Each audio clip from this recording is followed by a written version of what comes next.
Всем привет, друзья! Сегодня хотел бы вам показать новую посылочку, новый TV-бокс на новом процессоре, опять же новом. Это у нас одна из первых моделей, которая вышла на процессоре M-Logic S905X3. Давайте, в общем, распакуем, посмотрим конкретно, что за моделька. Итак, друзья, вот так, собственно, выглядит у нас упаковка этой модели.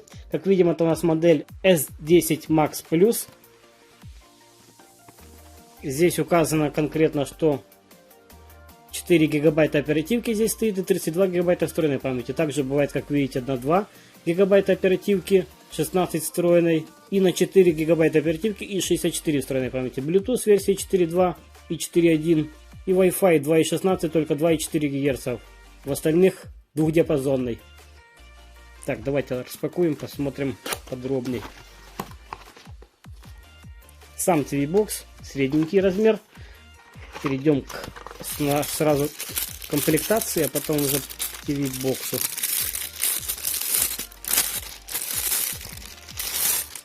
Так, в комплекте у нас идет 2 ампера и 5 вольт блок питания, стандартный блок питания с таким вот стандартным, в принципе, штекером, хотя он чуть-чуть тоньше, чем 5.5.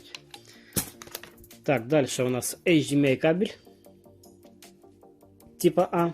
С обеих сторон около метра для подключения TV-бокса к телевизору. И пульт дистанционного управления. Пульт мы видели такой уже в многих других приставках. Он очень удобный. И то, что здесь вот эти вот кнопочки, которые обведены белым, можно запрограммировать. То есть вы можете, например, несколько кнопок от телевизора, от пульта от телевизора запрограммировать сюда. И этим пультом включать, например, телевизор.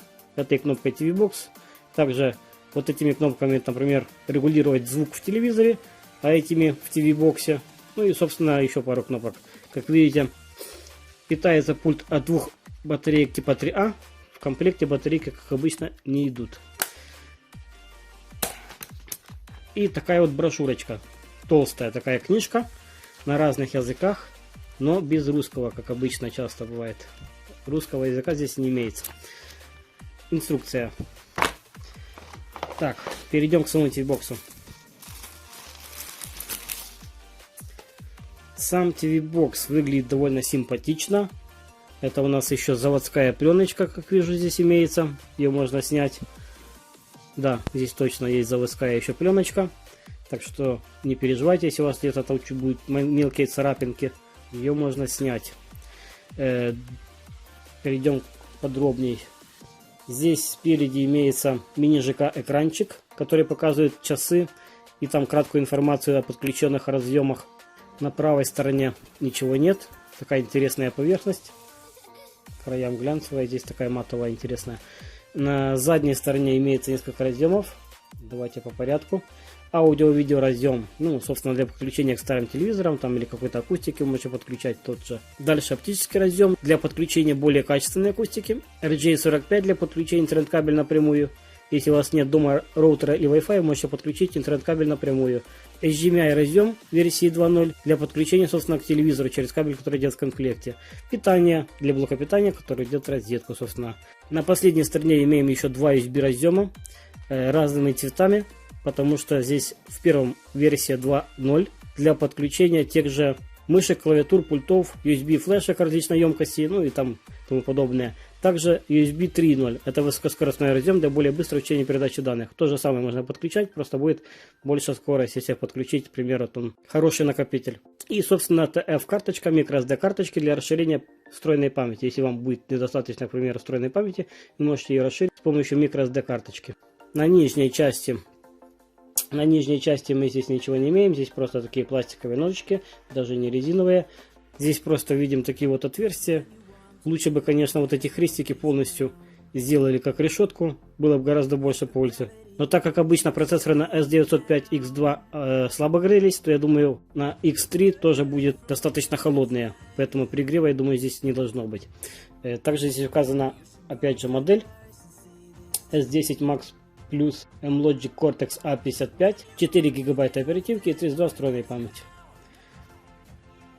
Что здесь конкретно еще имеется? Здесь стоит самый новый Android, пока что имеется, это Android 9.0. Также здесь стоит самый новый процессор, который компания M-Logic недавно выпустила. это S905X3. Производитель заявляет, что он увеличил производительность процессора на 30%. Постараемся в следующем видео уже подробнее показать это все и что показывают тесты. А пока что это просто распаковка.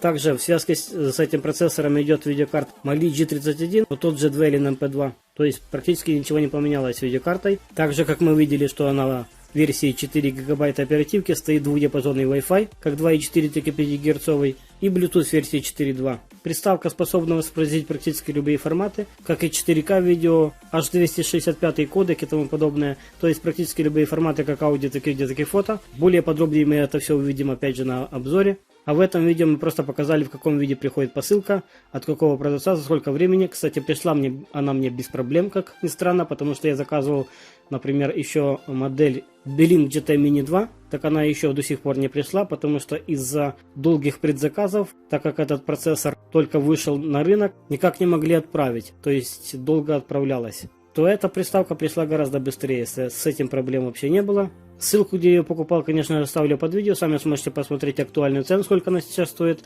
Она стоит, в принципе, недорого в соотношении с процессором X2, так что ее вполне реально купить сейчас без проблем.